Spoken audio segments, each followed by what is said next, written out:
प्रभु की तारीफ हो। सर्वशक्तिमान परमेश्वर हम सबको ये अवसर दिया कि हम खुदा के कलाम को इस समय सीख सकें। और सीखने का मतलब यह है कि हमारी जिंदगियों में हम उसे ले सकें और परमेश्वर जैसा चाहते हैं कि एक मनुष्य आत्मिक तौर पे बढ़ोतरी करे। और जीवन का एक स्वभाव है कि मनुष्य का जीवन कई बार आत्मिक तौर के स्तर पर कभी नीचे है या कभी ऊपर है, या फिर अलग अलग भिन्न भिन्न प्रकार से उसके जीवन में ऐसी बातों को हम लोग देखते हैं। और अक्सर हम देखते हैं कि कई बार हम लोग बहुत ज़्यादा आत्मिक लगते हैं, परंतु कई बार हमारा जीवन ऐसा है कि हमें बाइबल उठा के पढ़ने का मन भी नहीं है। ऐसी कई चीज़ों को हम लोग अपने दुनियावी चीज़ों पे जब हम हैं, ऐसे जीवन के स्वभाव को देखते हैं। पर ऐसा होता क्यों है कि एक व्यक्ति का मन कभी बाइबल पढ़ने का है, प्रार्थना करने का है, पर दूसरे क्षण में उसे वो बाइबल पढ़ने का भी मन नहीं है, प्रभु की कलीसिया में आने का भी मन नहीं है। वो कौन सा स्वभाव है या कौन सी ऐसी चीजें हैं जिससे मनुष्य आत्मिक तौर में गिरावट को देखता है। और एक विश्वासी के लिए बेहद जरूरी है कि अगर मेरा वचन पढ़ने का मन नहीं है तो भी मैं पढ़ूं। जिस प्रकार एक बीमार व्यक्ति को बोला जाता है कि तुम्हें रोटी खानी है, नहीं खाओगे तो कमजोर पड़ जाओगे, शरीर में दुर्बलता आ जाएगी, उसी प्रकार एक व्यक्ति के जीवन में भी वैसे ही है, एक विश्वासी के जीवन में, कि अगर उसके जीवन में अगर वो आत्मिक तौर की गिरावट को देख रहा है पर वो वचन नहीं पढ़ता, संगति नहीं करता, प्रभु की हजूरी में समय अकेला नहीं बिताता या क्वाइट टाइम जो प्रभु के सामने वो नहीं बिताता, तो वो गिरावट एक बहुत तेजी से मनुष्य के भीतर में आ सकती है, जिस प्रकार शारीरिक तौर पर। इसीलिए एक आत्मिक जो गिरावट को हम देखते हैं, पर आत्मिक उतार को भी देखते हैं कि परमेश्वर के साथ संगति आत्मिक तौर पे हमें कैसे करना। इसलिए बेहद जरूरी है एक विश्वासी को अपने आप को परमेश्वर की हजूरी में बनाए रखना, प्रभु की संगति में, परमेश्वर के वचन में, उसके साथ आराधना प्रार्थना करते, चाहे मन नहीं है तो भी मुझे क्या है, बैठना है। क्योंकि अगर शरीर में हम देख सकते हैं कि शरीर में रोटी ना खाने के कारण हम कमजोर पड़ सकते हैं, पर वैसे ही अगर आत्मा में कमजोरी आ गई है तो इसका मतलब है वहां से उठना नामुमकिन है। और ये दोनों जगह काम करेगा। आपके आत्मिक जीवन पे तो गिरावट आएगा ही, साथ में आपके शारीरिक तौर पर भी गिरावट आएगी। और उसके बाद जो क्या है, फाड़ खाने वाले को पूरा मौका है। हम कुछ बातों की ओर इस समय ध्यान देंगे कि हमारी आत्मिक जो स्पिरिचुअल ग्रोथ है उसके विषय में क्या करना। बाइबल इफिसियों की पत्री और उसका 3 अध्याय और उसकी 17 और 19 आयत को जब पढ़ते हैं, और यहां पर कहते हैं कि और विश्वास के द्वारा मसीह तुम्हारे हृदय में बसे कि तुम प्रेम में जड़ पकड़कर और नींव डालकर सब पवित्र लोगों के साथ भली भांति समझने की शक्ति पाओ कि उसकी चौड़ाई और लंबाई और ऊंचाई और गहराई कितनी है, और मसीह के उस प्रेम को जान सको जो ज्ञान से परे है, कि तुम परमेश्वर की सारी भरपूरी तक परिपूर्ण हो जाओ। यहां इफिसियों की इस पत्री में देखता है कि विश्वास के द्वारा मसीह तुम्हारे हृदय में सबसे पहले क्या करे, बहुत आए से हृदय में बसे कि तुम प्रेम में जड़ पकड़कर और नींव डालकर। अगर मैं एक विश्वासी हूं और इस बात को मैंने ध्यान रखना है कि मैं विश्वासी हूं, तो एक मेरे जीवन का एक ऐसा क्षण जो है वो है विश्वास।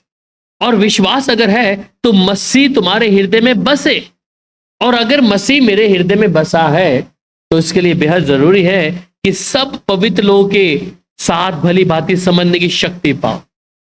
इसका मतलब कि तमाम जो पवित्र लोग हैं, जो प्रभु ने अलग करके रखे हैं अपने काम के लिए, अपनी सेवा के लिए, प्रभु की हजूरी के लिए, उनके साथ भली भांति हम उस समझने की उस सामर्थ्य को रखें, और उसकी चौड़ाई और लंबाई और गहराई या ऊंचाई कितनी भी हो, कहते हैं, और मसीह के उस प्रेम को जान सको जो ज्ञान से परे है।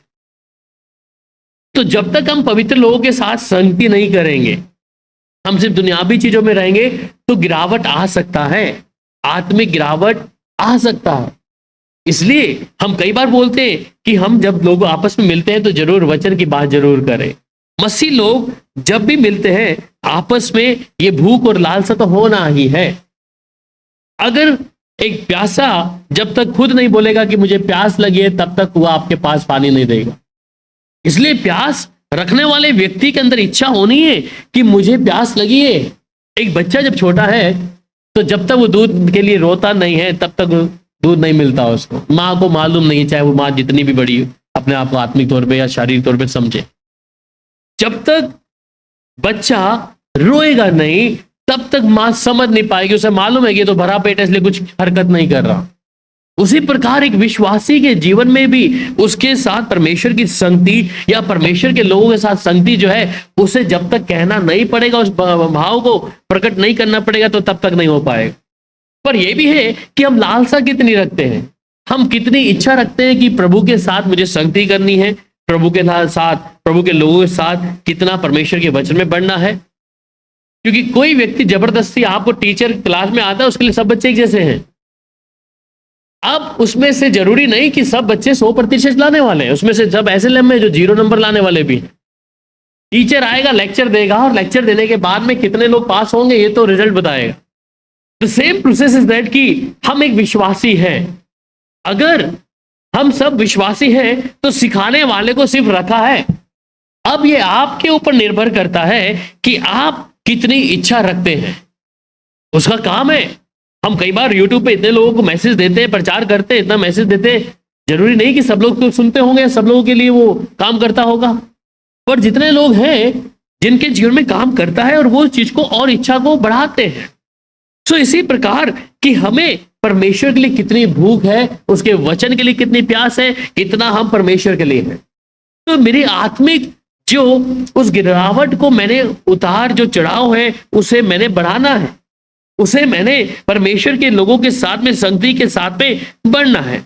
और जब आप ऐसा करते तो नीति वचन जो 4 अध्याय है और उसके 18 आयत में वहां पर क्या कहते हैं, the path of the righteous grows brighter then brighter. ठीक है, नीति वचन 4 अध्याय उसके 18 आयत। परंतु धर्मियों की चाल उससे चमकती हुई ज्योति के समान है, जिस प्रकार दोपहर तक अधिक से अधिक बढ़ता रहता है। आमीन। सो कहते हैं कि जो धर्मियों की जो चाल है उस चमकती हुई ज्योति के समान है। जो धर्मी है और जिनका प्रकाश दोपहर तक अधिक अधिक बढ़ता जाता है। तो अगर परमेश्वर की हजूरी में मैं और आप और हम कहते हैं कि हम धर्मी हैं, तो आपका प्रकाश वो चमकेगा। आपका जीवन एक आत्मिक तौर पर जिस जगह पे, जिस दायरे में हम लोग रहते हैं, उन लोगों के बीच में चमकेगा। आप वहीं पर एक विश्वासी बनकर ताली बजाने वाले नहीं होंगे। अगर आप 20 साल से या 15 साल से या 10 साल से एक विश्वासी हैं, तो काम देखें अब अपने जीवन के कि मेरे जीवन के द्वारा हो क्या रहा है। क्या सच में मैं उन वरदानों की जो हम लोग इच्छा तो रखते हैं कि हम भविष्यवाणी करें, ये शौक सबको चढ़ा है ना, इंटरप्रेट करें, शौक सबको चढ़ा है, पर जीवन में सही मायने में देखा जाए क्या भूख और लालसा परमेश्वर के लिए रखी है क्या नहीं। हम 20 साल से 15 साल से अपने आप को विश्वासी कहते हैं। कौन सी बात मुझे खास बनाती है, कौन सी ऐसी चीज मेरे जीवन का काम मुझे एक अलग बनाता है। इसलिए वो क्या कह रहे हैं यहां पर, धर्मियों की चाल उस चमकती हुई ज्योति के समान है। अगर आप धर्मी हैं तो आपकी चाल, आप ऐसे चमकते हुए नजर आएंगे। और कहते हैं जिसका प्रकाश दोपहर तक अधिक से अधिक बढ़ता रहता है। तो मैं एक विश्वासी के तौर पर सिर्फ ताली मारने वाला विश्वासी ना बनूं। मेरे जीवन के द्वारा अगर मैं 20 साल से अगर विश्वास में हूं, तो मेरे जीवन के फल या मेरे जीवन के स्वभाव, मेरे जीवन के वरदान या मेरे जीवन में ऐसे जो हथियार मैंने बांधे, वो सब नजर आना है और ये दिखना चाहिए। एक विश्वासी अपने आप को विश्वासी बनाकर बैठा है कलीसिया में, पर क्या वो चमक रहा है, या उसकी चमक वो ज्योति के समान जिसका प्रकाश धूप से अधिक अधिक बढ़ता जाता है, क्या वो है? नहीं है। कारण क्या है कि मैंने आत्मिक तौर पर अपने जीवन को गिरावट को देख रहा हूं। मैं आत्मिक तौर पर अपने आप को जो मजबूती होना चाहिए था, जो चीजें दिखनी चाहिए थी, वो नहीं हो रहा है। और इस कारण है कि परमेश्वर कई लोगों से बातचीत करना बंद कर दी। इसलिए कई बार वो कहता है, क्या तुम अभी तक दूध पीते हुए बच्चे रहोगे? मैं अगर आत्मिक तौर में मजबूत हो चुका हूं, तो मुझे अब मेरे फल नजर आना शुरू जाने हैं। आपको मालूम है जब एक वृक्ष, चाहे वो आम का है या कोई भी फलदायक वृक्ष है, जब वो वृक्ष फल नहीं देता। मैं एक परिवार में मोहाली में गया और हमारी अजीज सिस्टर हैं, उनके वहां पर एक पेड़ लगा है आमले का। वो पेड़ की ऊंचाई अगर आप देखें तो बहुत लंबा चौड़ा एक विशाल पेड़। और जब जब मैं गया हूं, वो किसी ना किसी माली के द्वारा वहां पर कहते कभी नमक डाल दो, कुछ कर दो, आज तक एक फल नहीं आया। दिखने के तौर पर क्या है, एक आंवले का वृक्ष है, पर उसे लगे 5-10 साल हो चुके हैं, आज तक एक फल नहीं दिया। एक विश्वासी के जीवन में भी जब हम ऐसा देखते हैं, हम दिखने के लिए बहुत तरीके से, बहुत समय से हम सोचते हैं हम विश्वासी हैं, पर जीवन में एक फल भी नहीं है। हाँ, हम अपनी नजरों के सामने फल समझ सकते हैं कि हाँ मैं बेहतर हूं, मैं बेहतर हूं। हम अपने नजरों के सामने कहते हैं मेरा जीवन आत्मिक तौर पर मजबूत है, मैं अपने समय के अनुसार प्रार्थना करता या करती हूं, ये मेरे लिए काफी है।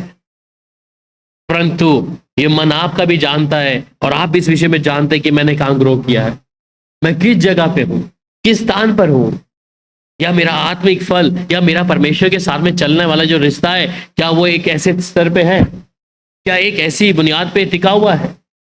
मैं अगर आत्मिक तौर पर इस चीज को समझ लूं, और आज ये जब वचन हमसे बातचीत कर रहा है तो इस बात को समझना है कि मैं जहां पर हूं मैं वहां पर रहना नहीं है।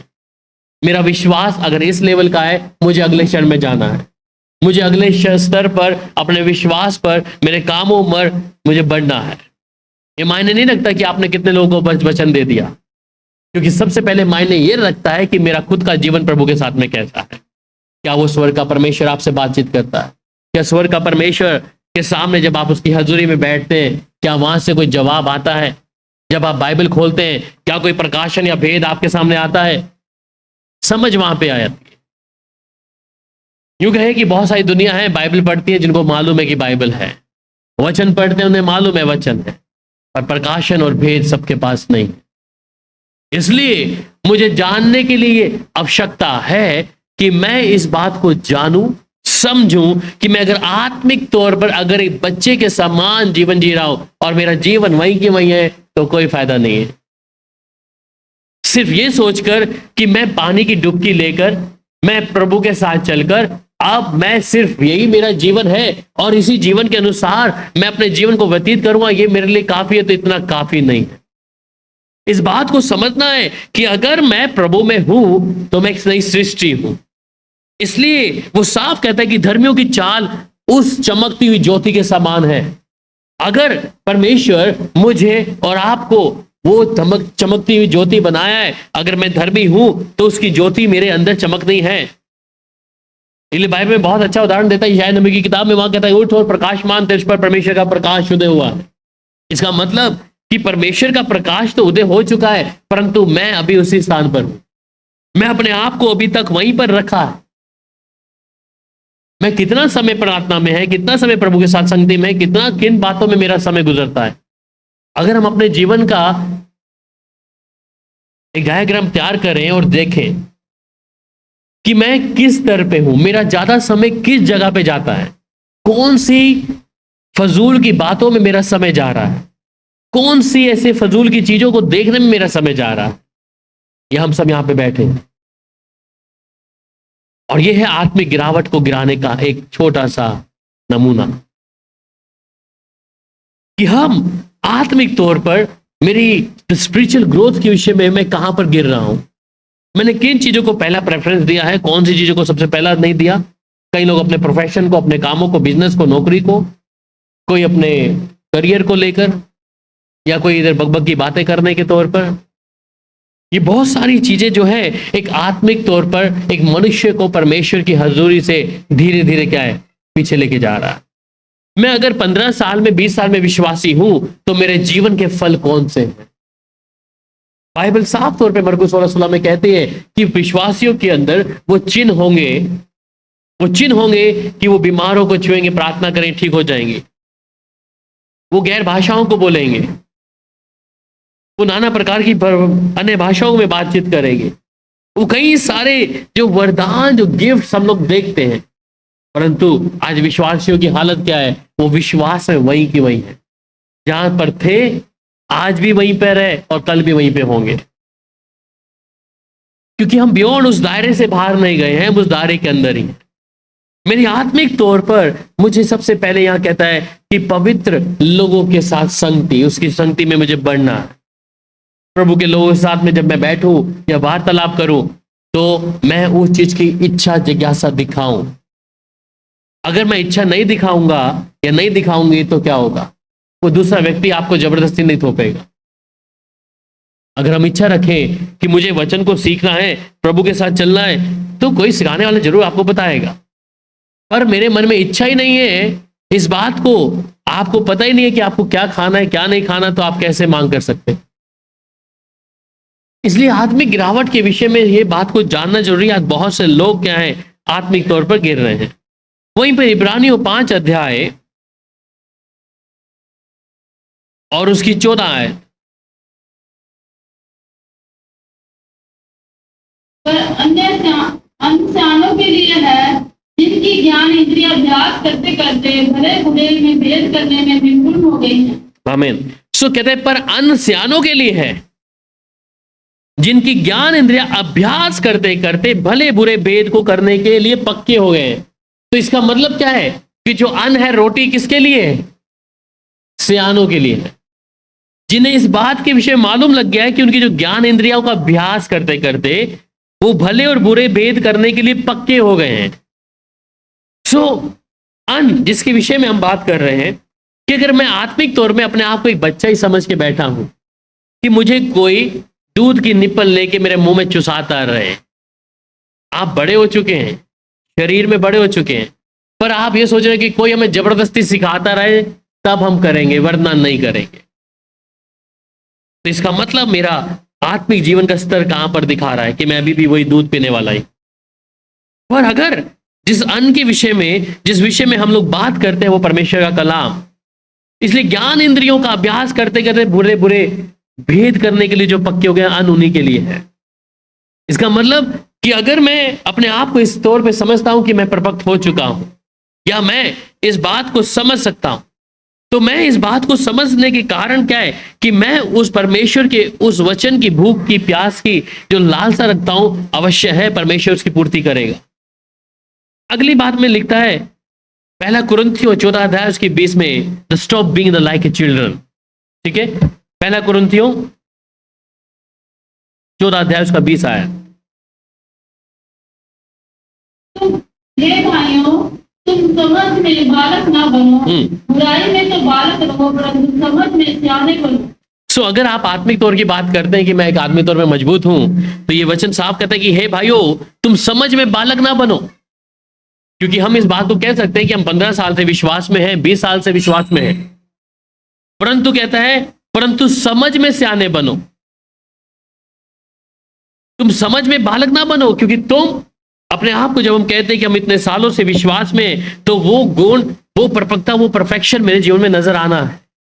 अगर मैं आत्मिक तौर पर अपने आप को गिरावट देख रहा हूं और ये सोचता हूं कि कोई मुझे सिखाने वाला सिखाता रहे, सीखने का आत्मा है, पर अगर मैं अपने आप को हमेशा एक बच्चे के समान न रखूं कि कोई मुझे सिखाता रहे, बताता रहे, जब मैं अपने आप को एक विश्वासी तौर पे देखता हूं, तो यहां कहते हैं हे भाइयों, तुम समझ में बालक ना बनो, तो भी बुराई में तो बालक रहो, बुराई में बालक रहो, परंतु समझ में सियाने बन जाओ।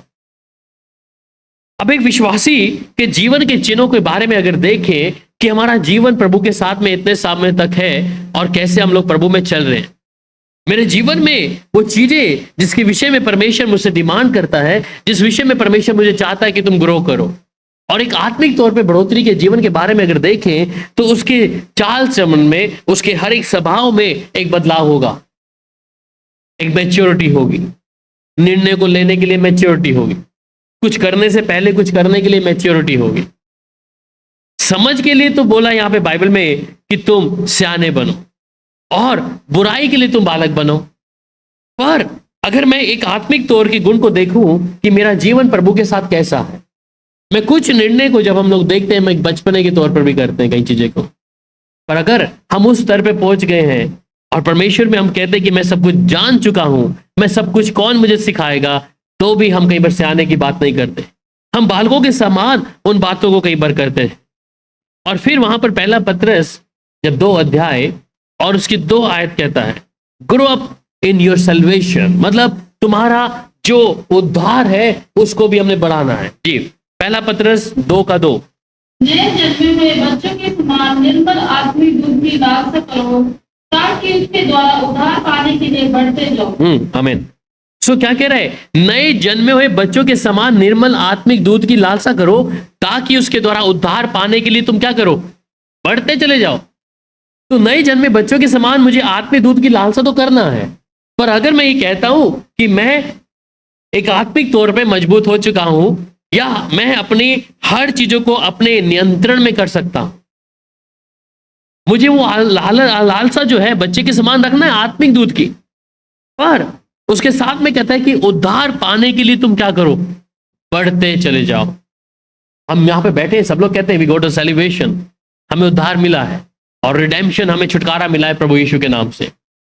पर सही मायने में मैं और आप जब अपने जीवन को एवेल्युएट करते हैं या जांचते हैं, हम देखें क्या सच में मेरा आत्मिक जीवन का स्तर क्या मैंने उस लेवल में बना के रखा है क्या नहीं।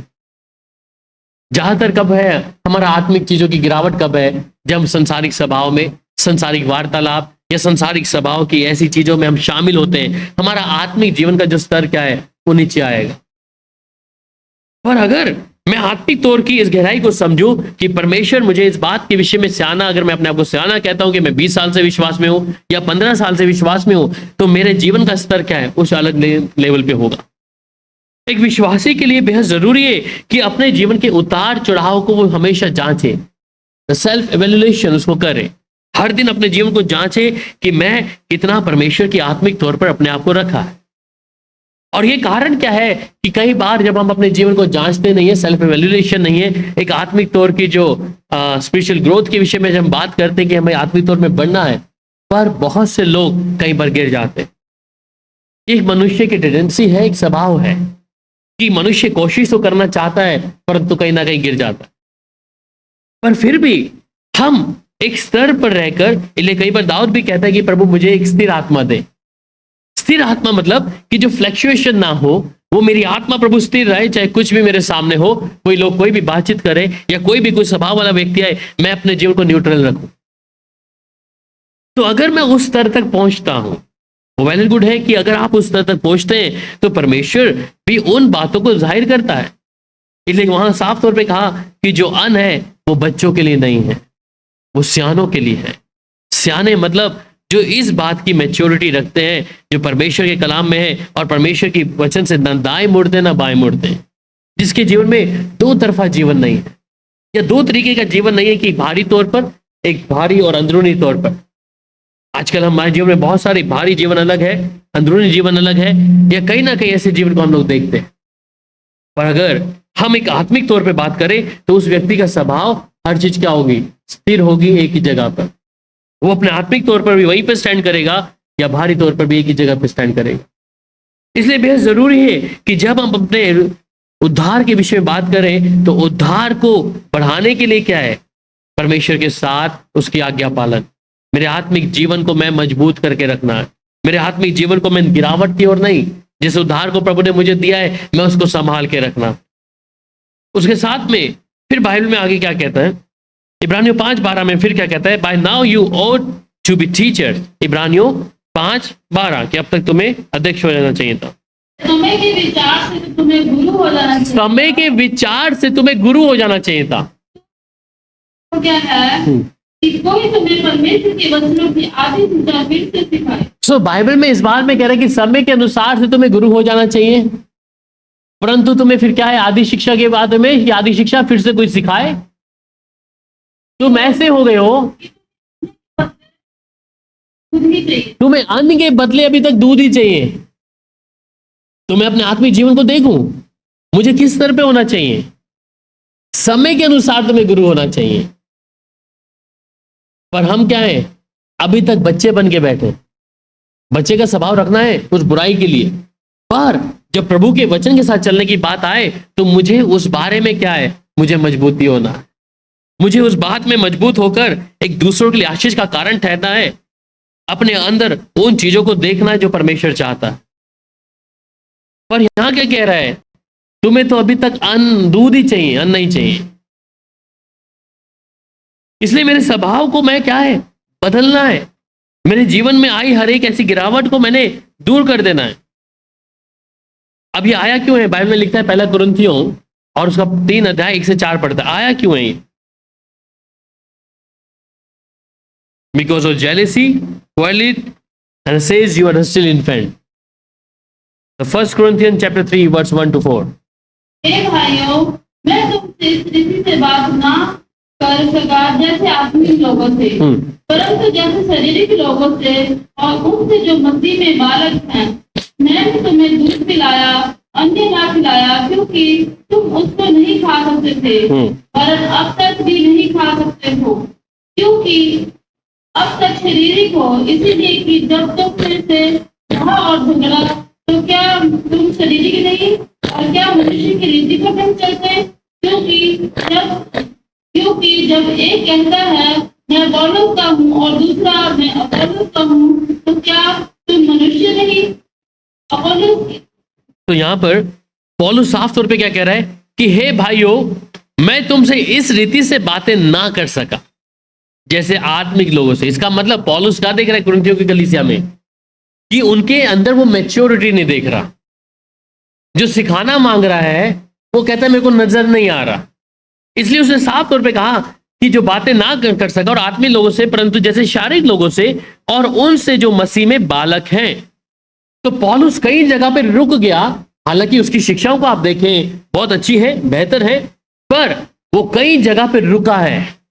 कारण लोगों को जब अन्न देने की कोशिश करी और अन्न को लोग पहचान नहीं पाए, तो उसने उस शिक्षा को वहां पे बंद कर दिया। बंद कलीसिया के लिए किया, पर अन्यथा जिन लोगों के बीच में था पौलुस, वहां वो कलीसियाओं को देता रहा। पर ये कुरिन्थियों की जो कलीसिया है, इनमें साफ तौर पे वो क्या कह रहा है कि हे भाइयों, मैं तुमसे इस रीति से बातें ना कर सका, क्योंकि पौलुस को वो चीजें नजर नहीं आई, क्योंकि उन्हें वो बच्चे के तौर पर देख रहा है। इन्हें जहां तक फलवंत होना चाहिए, परंतु वो रुक गया वहां पे, उसने फुल स्टॉप लगाया और कहता है परंतु जैसे शारीरिक लोगों से, उनसे जो मसीह में बालक है, मैंने तुम्हें दूध पिलाया, अन्नास खिलाया, क्योंकि तुम उसे को ना खा सकते थे। उसे मालूम है कि अभी तक इनको अगर अन्न खिला दिया तो ये पचा नहीं पाएंगे, इसलिए इनके लिए दूध का निप्पल रखा है। एक छोटे बच्चे की तरह दूध पिलाते रहो। और फिर वो कहता है वरन अब तक भी नहीं खा सकते। पौलुस हालांकि इन लोगों को सिखाया है, पर फिर भी पौलुस इन लोगों के अंदर वो वाली बात नहीं देख रहा जैसा होना चाहिए। क्योंकि पौलुस की शिक्षा, अगर वो दूध पिलाने की शिक्षा दे रहा है, तो उसने इतना हल्का दूध भी नहीं पिलाया उनको वो सिखाने की पूरी कोशिश करी है। पर जिन बातों को जब वो आगे, जब तिमुथियुस को इन लोगों में देखते हैं, तो वहां थोड़ी सख्ताई आ गई। और वहां सख्ताई आने के साथ में क्या है, उन लोगों ने वैसा किया भी। पर ये कुरिन्थियों की कलीसिया में उन्हें कहा कि मेरे को तुम्हारे को ऐसे नजर नहीं आ रही तुम्हें ये चीजें देने के लिए, क्योंकि तुम अभी उसको पचा नहीं पाओ। और फिर कहता है क्योंकि अब तक तुम शारीरिक हो। इसलिए मतलब पौलुस जान गया था ये व्यक्ति अभी शरीर में, मैं अगर इनको शिक्षा दूंगा इस बारे के विषय में, ये क्या करेंगे, उसे सह नहीं पाएंगे। इसलिए कहता है जब तक तुम ढा और झगड़ा है तुम में, तो क्या तुम शारीरिक नहीं। इसका मतलब तुम्हारे अंदर जब तक झगड़ा है, ढा है, तो इसका मतलब तुम शारीरिक हो। इसलिए पौलुस वहां पर रुक गया। और ये कारण सही भी है पौलुस का कि जहां इन चीजों को देखता है, तो वहां पर साफ तौर पे शिक्षा को रोक देना चाहिए। क्यों? हम कहते हैं हम 10 साल से विश्वास में हैं, 15 साल से, हम तो अन्य भाषा के गिफ्ट को जानते हैं, हम तो गैर भाषाएं बोलते हैं, हमारे अंदर प्रभु हमसे बातचीत करता है, परंतु जीवन में क्या है, एक दूसरे की निंदा, एक दूसरे के बारे में चुगली, एक दूसरे से झगड़ा, या एक दूसरे के विषय में कई सारी बातों को बोलकर ऐसी बातों को हम कहते हैं। हम कैसे कह सकते हैं कि हम आत्मिक तौर में बुलाहट को जो परमेश्वर ने मुझे दी है, या मैं उसमें बड़ा होया, या आपकी आत्मिक तौर को ऊंचाई पर नहीं, ये नीचे की ओर देखता है। इसलिए पौलुस बहुत समझदार है इस बात को, मनुष्य को जांचने के लिए कि तुम्हारे अंदर लड़ाई झगड़ा है, तुम तो शारीरिक व्यक्ति हो, तुम कैसे कह सकते हो कि हम आत्मिक तौर हैं। और मैं आत्मिक तौर का एक मुकुट पहनकर बोलूं मैं तो आत्मिक हूं, कोई मुझे समझे ना समझे, भैया तुम्हारे अंदर ये चीजें कहां से आ गई। इसलिए कुरिन्थियों की कलीसिया को पौलुस ने वहां पे बंद कर दी शिक्षा देना। उन्होंने कहा तुम सीखो, अभी तक तुम उस लेवल में, शायद तुम्हारी उम्र बढ़ गई है, सब कुछ हो गया है, तुम 25 साल से 30 साल से अपने विश्वास की बातें करते हो, प्रभु ने तुम्हारे जीवन में क्या किया नहीं किया। पर पौलुस आत्मिक तौर पर कुछ जान गया कि मैं अब तुम्हें सिर्फ दूध ही पिलाऊंगा, जब तक तुम्हारे जीवन से ये लड़ाई झगड़ा ये तमाम चीजें जो है दूर नहीं जाएंगी।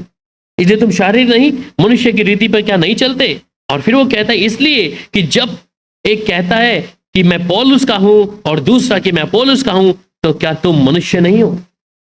तो ये बहुत सारी चीजों को एक आत्मिक तौर पर पौलुस जांच रहा है लोगों को। इसलिए ये बातें जानना जरूरी है कि अगर मैं अपने जीवन को, मैंने इसलिए बोला कि मेरे जीवन का सेल्फ एवेल्युएशन करना मुझे जरूरी है। मेरे जीवन की हर बातों को मुझे जांचना आवश्यक है अगर मैं आत्मिक तौर की बात कर रहा हूं। और जिसके अंदर आत्मिक तौर की बातें कर रहे हैं परंतु ये चीजें पाई जाती है तो आत्मिक जन भी नहीं है। हम जितना मर्जी ढोल धमाका बोल बोल के करें कि मैं स्पिरिचुअल हूं, वो शून्य है। आप जितना मर्जी बोले परमेश्वर मुझसे बात कर रहा है, जितना मर्जी कहें, परंतु ये निंदा चुगली ये लड़ाई झगड़ा जब आपके अंदर है, किसी के बारे में कुछ कहना, ये तमाम चीजें अगर आपके मनों में आ रहा है तो आप कैसे कह सकते हैं। मैं उसी फल की बात कर रहा हूं जिस विषय में मैंने कहा कि हम अपने फलों के द्वारा पहचाने जाते हैं। वृक्ष अपने फलों के द्वारा पहचाना जाता है। इसलिए अब देखें कि मेरा ज्यादा समय किन चीजों की ओर जाता है। मैं आत्मिक तौर की बात करता या करती हूं, पर मेरा समय दुनियावी चीजों में कितना है। और मुझे लगता है कि हम यहां बैठे हैं तो हर एक व्यक्ति जानता है कि मेरा समय सबसे ज्यादा किन बातों में जाता है। मैं कितना परमेश्वर के साथ संगति करता हूं, कितना मैं प्रभु के साथ रहता हूं, कितना प्रभु के साथ एक लीन होकर प्रार्थना में, आराधना में या प्रभु के समय बिताता हूं। कि हम लोग यहाँ बैठे हैं और साफ है। वचन कहता है कि पवित्र तुम्हारा आत्मा ही तुमको दोषी ठहराएगा, कोई दूसरा व्यक्ति नहीं आएगा। इसलिए एक व्यक्ति को इस बात के विषय में जानना जरूरी है। मैं आत्मिक तौर की बात तो कर रहा हूं परंतु आत्मिक फल मेरे अंदर एक भी नहीं है। इसलिए बेहद जरूरी है कि मैं अपने जीवन को जांचूं। अगर मैं आत्मिक तौर में ग्रो करना है, मुझे इन चीजों से छुटकारा पाना है। मैं अगर आत्मिक तौर में बात करूं कि परमेश्वर मुझसे बातचीत करे, तो मुझे अपने जीवन के स्वभाव को बदलना पड़ेगा। मेरे जीवन के एक क्षण को मैंने बदलना होगा। प्रार्थना हर चीज बदल सकती है। इसलिए कोई व्यक्ति भी धर्मी नहीं है, वचन कहता है। पर अगर मैं इच्छा रखता हूं कि मुझे मेरे स्वभाव को बदलना है, मेरे लड़ाई झगड़े के स्वभाव को बदलना है, ईर्ष्या निंदा चुगली के स्वभाव को बदलना है, दूसरे की चुगली करना, निंदा करना, ऐसी ऐसी बातों को मैंने बदलना है अपने जीवन में, मेरे को रहना नहीं इस चीज में, तो परमेश्वर मदद करेगा। देखिए, हमें नहीं मालूम कि मनुष्य का जीवन कितना है। कलाम कहता है मनुष्य का जीवन एक घास के समान है। आज हम हैं, कल ना हो, हमें नहीं मालूम हम किस दौड़ में दौड़े जा रहे हैं।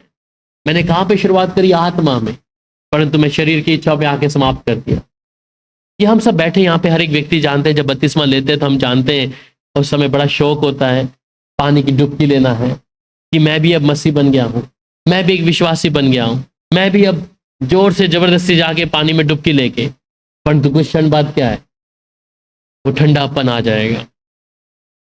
वो ठंडापन आकर ऐसा होगा कि आप ना इधर के रहेंगे ना उधर के रहेंगे।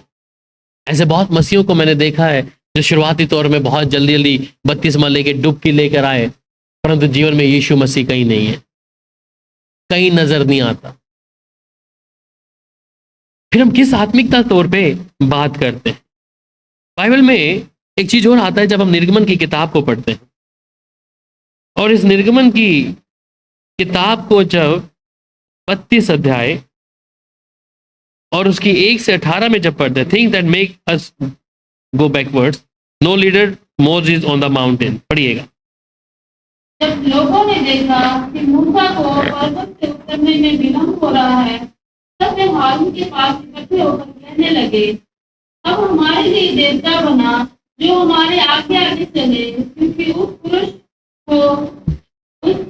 मूसा को जो हमें मिस्र देश से निकाल के आया है, हम नहीं जानते कि क्या हुआ। हारून ने उनसे कहा, तुम्हारी स्त्रियों और बेटी बेटियों के कानों में सोने की जो बालियां हैं उन्हें उतारो और मेरे पास ले आओ। तब लोगों ने उनके कानों से सोने की बालियां उतारा और हारून के पास ले आए। हारून ने उन्हें उनके हाथ से ले लिया और एक बछड़ा जलाकर बनाया और काठी से गढ़ा। तब लोगों ने कहने लगे, हे इस्राएल, तेरा ईश्वर जो तुझे मिस्र देश से छुड़ा लाया है यही है। ये देख के हारून ने उसके आगे एक वेदी बनाई और यह प्रचार किया, कल यहोवा के लिए पर्व होगा। दूसरे दिन लोगों ने भोर को उठकर होम बलि चढ़ाई और मेल बलि ले आए और फिर बैठकर खाया पिया और उठकर खेलने लगे। तब यहोवा ने मूसा से कहा, नीचे उतर जा, क्योंकि तेरी प्रजा के लोग जिन्हें तू मिस्र देश से निकाल लाया है वे बिगड़ गए हैं और जिस मार्ग पर चलने की आज्ञा मैंने उनको दी थी उनको झटपट छोड़कर उन्होंने एक बछड़ा लगाकर बना लिया। फिर उनको दंडवत किया और उसके लिए बलिदान भी चढ़ाए और यह कहा, हे इस्राएल, तुम्हारा ईश्वर जो तुम्हें मिस्र देश से छुड़ा ले आया है वह यही है। फिर यहोवा ने मूसा से कहा, मैं इन लोगों को देख और सुन, ये हठीले हैं। अब मुझे मत रोक, मेरा कोप उन पर भड़का उठा है जिससे मैं उन्हें भस्म करूं, परंतु तुझसे एक बड़ी जाति उपजाऊंगा। तो मूसा ने अपने परमेश्वर यहोवा को ये कहकर मनाने लगा, हे यहोवा, तेरा कोप अपनी प्रजा पर क्यों भड़का है जिसे तू बड़े सामर्थ और बलवन्त हाथ के द्वारा मिस्र देश से निकाल लाया है। ठीक है, thank you. So no leadership कि मूसा अभी तक कहां पर है? वो पर्वत के ऊपर है। एक लीडरशिप जब तक नहीं है तब भी कई लोग क्या है, विश्वास में गिरावट है। और एक ऐसा व्यक्ति जिसे मूसा ने हारून के तौर पर वहां पर नीचे रखा और लोग ढूंढ क्या रहे हैं? लोग ढूंढ रहे हैं कि कोई हमारे लिए अब कोई देवता को तैयार करे। और मूसा उन लोगों को क्या बोला? यहाँ पर हारून क्या बोला? वहां पर जब मूसा का विलंब हो गया पर्वत से उतरने में, हारून ने क्या कहा? तुम्हारी इसके और बेटे बेटियां कानों में जो सोने की जो बालियां तोड़कर उतारे और मेरे पास ले आए।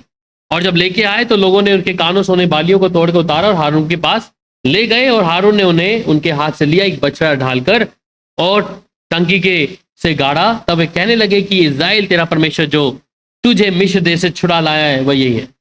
सो एक गलत लीडरशिप भी जो है कई लोगों को बैकवर्ड कर देती है कई चीजों में।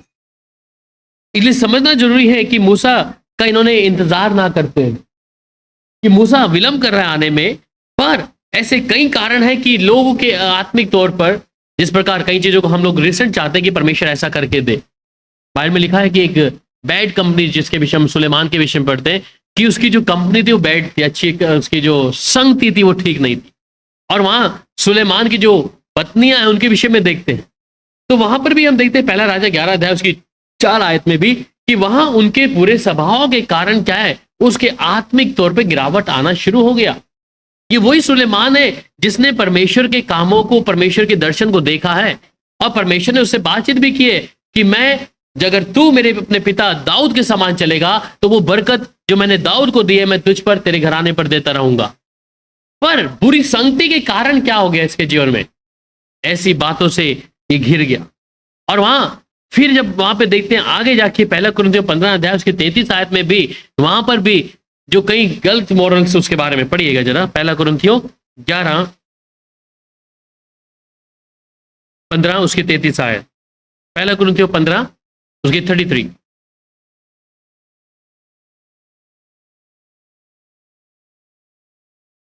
आमीन। सो क्या कह रहे? धोखा ना खाना, बुरी संगति अच्छे चरित्र को बिगाड़ देती है। सो अगर मैं आत्मिक तौर के स्तर में बड़ा होया हूं, मैं इस बात को ध्यान दूं। अगर आप देखिए, अगर आत्मा में है तो कोई संगति, जिसे शत्रु जो हमारा फाड़ खाने वाले ला सकता है, क्योंकि शत्रु को मालूम है कि आपका जीवन आत्मिक तौर पर है, वो आपके जीवन में ऐसा एक साथी भेज सकता है, आपका मित्र भेज सकता है, आपका रिश्तेदार भेज सकता है, आपका पड़ोसी भेज सकता है, क्योंकि शत्रु या फाड़ खाने वाला स्वयं तो आएगा नहीं। वो आपके आत्मिक जीवन को उसे मालूम लग गया है, क्योंकि दुष्ट को मालूम होता है कि ये आत्मिक तौर पे बढ़ रहा है। और उसी समय क्या होगा, ऐसी संगति करने वाला व्यक्ति जो है आपके आत्मिक तौर पे गिरावट आएगा।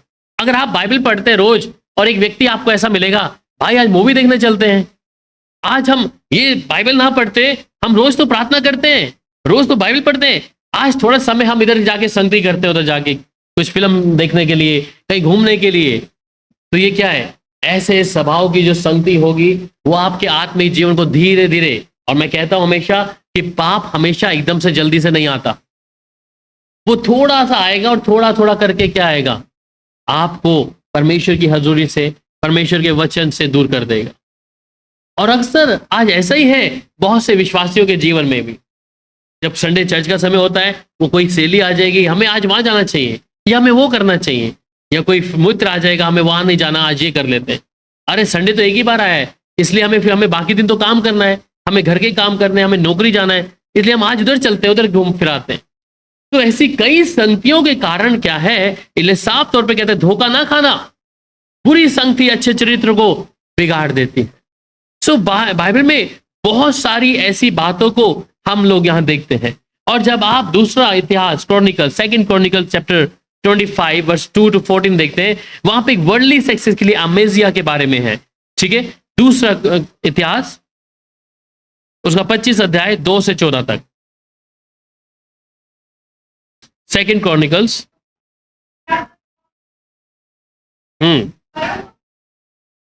यस,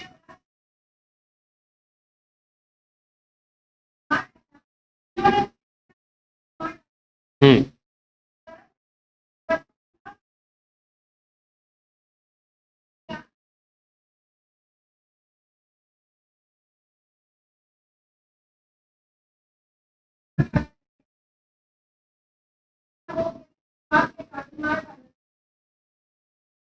14 तक, 14 तक।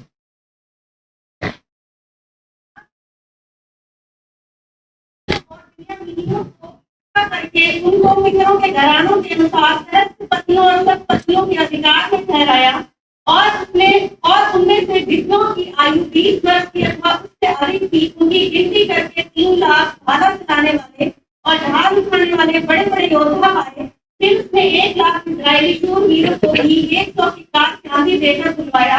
परंतु परमेश्वर के एक जन ने उसके पास आकर कहा, हे राजा, इस्राएल की सेना के साथ जाने न पाए, क्योंकि यहोवा इस्राएल अर्थात इस्राएल की समस्त संतान के संग नहीं रहता। यदि तू जाकर पुरुषार्थ करे और युद्ध के लिए याव बांधे, तो भी परमेश्वर तुझे शत्रुओं के सामने गिराएगा, क्योंकि सहायता करने और गिरा देने दोनों में परमेश्वर सामर्थी है। अमस्याह ने परमेश्वर के भक्त से पूछा, फिर जो 100 की कार चांदी में इस्राएली दल को बेचता हूँ, उसके विषय क्या करूँ? परमेश्वर के भक्त ने उत्तर दिया, यहोवा तुझे इससे भी बहुत अधिक दे सकता है। तब अमस्याह ने उन्हें अर्थात उस दल से उसके पास आया था अलग कर दिया कि वे अपने स्थान को लौट जाए। तब उनका क्रोध यहूदियों पर बहुत भड़क उठा और वे अत्यंत क्रोधित होकर अपने स्थान को लौट गए।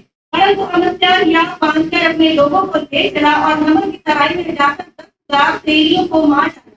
यहूदी 10,000 को बंदी बनाकर चट्टान की चोटी पर ले गए और चट्टान की चोटी पर से गिरा दिया, और वे सब चूर-चूर हो गए। परंतु दल के पुरुष जिसे अमस्याह ने लौटा दिया कि वे उसके साथ युद्ध करने को जाएं, शोम्रोन से गेबरोन तक यहूदा के सब नगरों पर टूट पड़े और उनके 3,000 निवासी मार डाले गए और बहुत सी लूट ले ली। जब अमस्याह एदोमियों का संहार करके लौट आया, तब उसने सेरियों के देवताओं को ले आकर अपने देवता करके खड़ा किया और उन्हीं के सामने दंडवत करने और उन्हीं के लिए धूप जलाने लगा।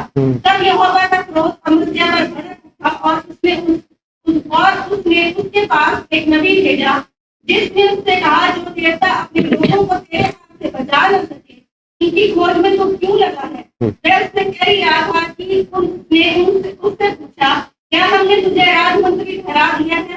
चुप रह, क्या तू मरना चाहता है?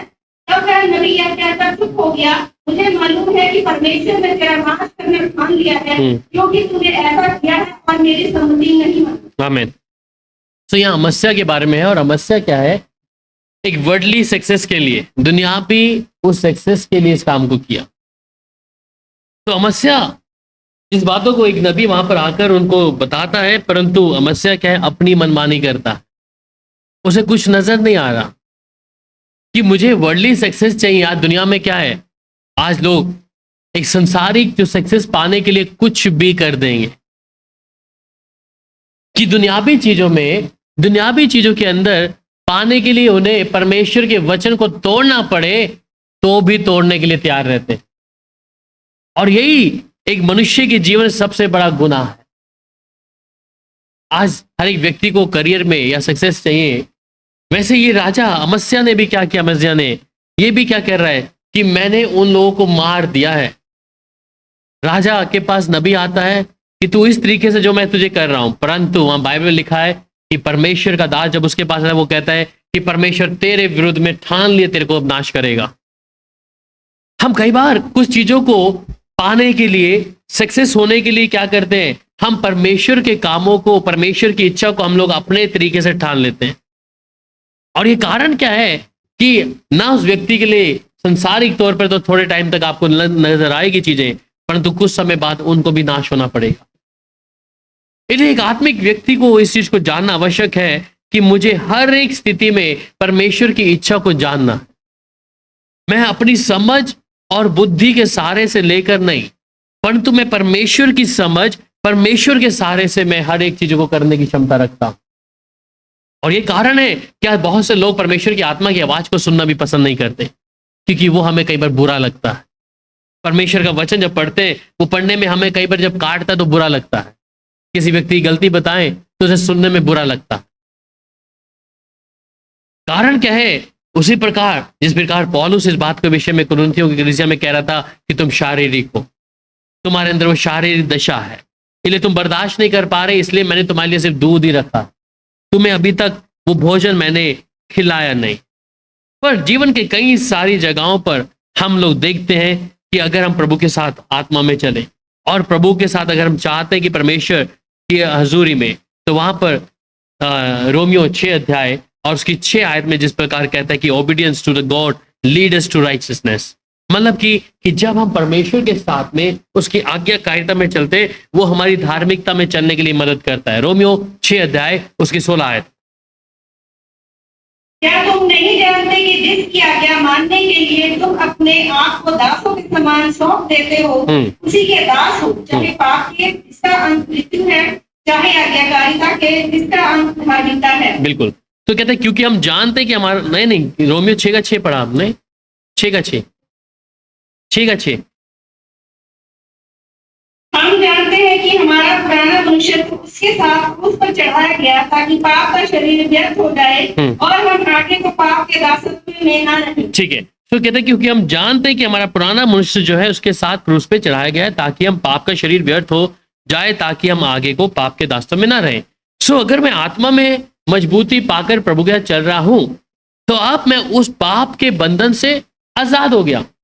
तो मेरा काम क्या है कि मैं उस धार्मिकता के लिए, उस धार्मिकता के में निरंतर उसकी पवित्रता में बना रहूं, क्योंकि आत्मिक जन इस बात की लालसा रखेगा कि वो उस पुराने स्वभाव को जो करते थे उससे हमेशा का छुटकारा पाकर वो एक नए मनुष्य को पहनकर उन पुरानी बातों को निकालकर आत्मा में, शरीर में, प्राण में एक नयापन देखेगा।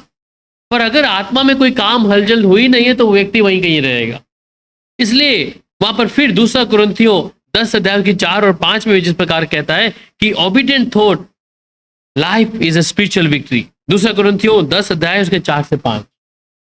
10 दूसरा कुरिन्थियों, क्योंकि हमारी लड़ाई के हथियार शारीरिक नहीं, जी हाँ, पर गढ़ों को ढा देने के लिए परमेश्वर के द्वारा सामर्थी है। आमीन। इसलिए हम कल्पनाओं का और हर एक ऊंची बात का जो परमेश्वर की पहचान के विरोध में उठती है खंडन करते हैं और हर एक भावना को कैद करके मसीह का आज्ञाकारी बना देते हैं। आमीन। सो अगर हम आत्मिक तौर में हैं तो इस बात को जाने, क्योंकि हमारी लड़ाई जो है हथियार जो शारीरिक नहीं है। एक विश्वासी को इस बात के बीच में जानना आवश्यक है कि हमारी लड़ाई वो शारीरिक नहीं है, आत्मिक तौर पर, और ये शारीरिक नहीं है, गढ़ों को ढा देने के लिए परमेश्वर के द्वारा सामर्थ्य है। सो हम अपनी कल्पनाओं को और वो एक ऊंची बात को जो परमेश्वर की पहचान के विरुद्ध में उठती है खंडन करते हैं और हर एक की भावना को कैद करके मसीह का आज्ञाकारिता बना देते हैं। मतलब कि हम जो कल्पनाएं हमारे दिमाग में, समझ में, बुद्धि में आती है, चाहे हम लोग कुछ अच्छा करने की कोशिश करते हैं परंतु उस समय एक बुरा विचार या ऐसे बुरी संगति या बुरा काम हमारे दिमाग में आता है, परंतु ये लेखक यहाँ पे क्या कह रहे हैं कि हमारे जीवन में अगर ऐसी कोई बात है तो हम उस भावना को कैद करके मसीह के लिए आज्ञाकारिता में बना देते हैं। हम उसके लिए कि वहां दुष्ट तो कह रहे हैं कि तुम एक गुनाह को करो, ये पाप करो, परंतु हम उस गुनाह को छोड़ते हुए हम परमेश्वर के साथ आज्ञाकारिता में बन जाते हैं। इसलिए हमारा परमेश्वर के साथ में चलना आत्मिक तौर पे मजबूत होने के लिए क्या है, इसलिए मेरा प्रार्थना का जीवन जो है मजबूत होना है। सबसे पहले बाइबल में लिखा है कि अगर हम आत्मिक तौर को अगर मजबूत करना चाहते हैं तो इसलिए प्रकाशित वाक्य 1:3 में कहता है hearing the word of God bring spiritual blessing. जब प्रकाशित वाक्य 1 अध्याय उसके 3 आयत में क्या कहता है कि बाइबल का जो वचन पढ़िएगा मेरे साथ, प्रकाशित वाक्य 1:3, सो धन्य वे जो इस भविष्यवाणी की पुस्तक को जो पढ़ता है और जो सुनते हैं। जी हाँ, तो through the Bible word of God to us क्या है कि धन्य वे पुरुष या औरत जो उसके वचन को पढ़ती है, सुनती है या मानती है। तो इसलिए एक आत्मिक तौर पे एक व्यक्ति अगर है तो उसके लिए बेहद जरूरी है कि उसके वचन को सुने, इसे माने, इसके साथ चले, ठीक है। और जब आप उसे सुनते हैं तो आप उस जीवन से, उस पाप से भी दूर रहेंगे। दूसरी बात में कहता है prayer talking with the God, मतलब कि प्रार्थना जो है परमेश्वर से बातचीत करना है। और भजनकार 29 अध्याय उसकी 2 आयत में क्या कहता है, worship God for who he is, वो परमेश्वर के लिए हम आराधना करें, है ना। अगर आत्मिक जीवन में है तो हम क्या करेंगे, परमेश्वर की आराधना करेंगे। भजन संहिता 29 उसका 2।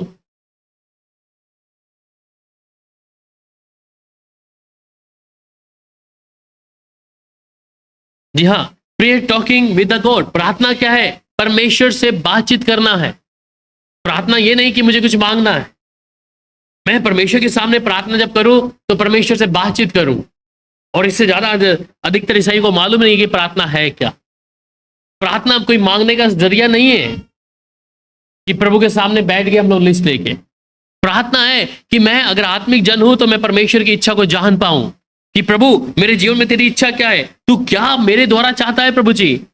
हम में सिर्फ परमेश्वर ने ऐसा नहीं छोड़ दिया, बपतिस्मा लिया, डुबकी लिया और अब आप बपतिस्मा पा गए, ईसाई बन गया, आप चलो, ये नहीं है। मेरी आत्मिक जीवन में मुझे वो फल नजर आने हैं। आत्मिक तौर पे मेरे जीवन के साथ मुझे फलवंता नजर आना है कि जब मैं घुटने टेकूं तो खुदा आसमान का परमेश्वर मुझसे बातचीत करे। मैं अपनी लिस्ट को ले जाकर प्रभु को ना बताऊं, प्रभु ये लिस्ट मेरे पास है, ये अभी तक तो हुआ नहीं, इतने सालों से प्रार्थना कर रहा हूं, ये अभी वहीं तक आए प्रभु, ये कुछ हुआ नहीं हुआ, कोई बात नहीं, मैं फिर भी धन्यवाद करूं। आज बहुत से लोग हैं जब इतने सालों तक प्रार्थना किया नहीं हुआ, 2 साल प्रार्थना किया, 1 साल हुआ, 6 महीने नहीं हुआ, प्रभु नहीं सुन रहा, वो नहीं सुन रहा, कोई बात नहीं, पर आप धन्यवाद करें क्योंकि वो तब तक नहीं सुनेगा जब तक आप उससे बातचीत नहीं करेंगे। हम सिर्फ जाते ही इसलिए कि परमेश्वर मेरी उम्मीद को पूरा कर दे। सो जो प्रेयर है वो है परमेश्वर से बातचीत करना, एक आत्मिक जीवन का एक चिन्ह है। तो तीसरी बात आती है fellowship, the church help us, सहभागिता। इसमें चर्च मदद करता है। फेलोशिप ये नहीं कि आप अकेले कर रहे हैं, पर एक कलीसिया में जहां परमेश्वर ने नियुक्त किया है वो फेलोशिप होना जरूरी है, सहभागिता होना जरूरी है। इसलिए मैं कई बार उदाहरण देता हूं कि ये बाइबल जो हमारे पास में, हम इसे लेकर, या एक बच्चा जब स्कूल जाता है, एक बार में बोला है कि हम अपने बच्चों को किताबें लेकर सिर्फ घर में नहीं बिठा देते, उसे हम स्कूल में भेजते हैं, यूनिवर्सिटीज में भेजते हैं, एकेडमी में भेजते हैं, कहीं ना कहीं जो भी इंस्टीट्यूशंस हैं वहां पर भेजते हैं। नहीं तो हमारा आधा खर्चा कम हो जाएगा। एक किताब आती है 1000 रुपए की, 2000 की, 500 की, उसे लेके आप घर बिठा दो बस। जरूरी नहीं यहाँ पे स्कूल की फीस हमें 3-3 हजार लाखों में देनी है, पर वो किताब बच्चा सिर्फ घर पर पढ़कर सीख नहीं पाएगा, उसे समझ नहीं आएगा। वो किताब की कीमत हो सकती है, पर उसकी कीमत, उसकी वैल्यू कब होगा, जब वो इंस्टीट्यूट में जाएगा, किसी कॉलेज में जाएगा, किसी स्कूल में जाएगा।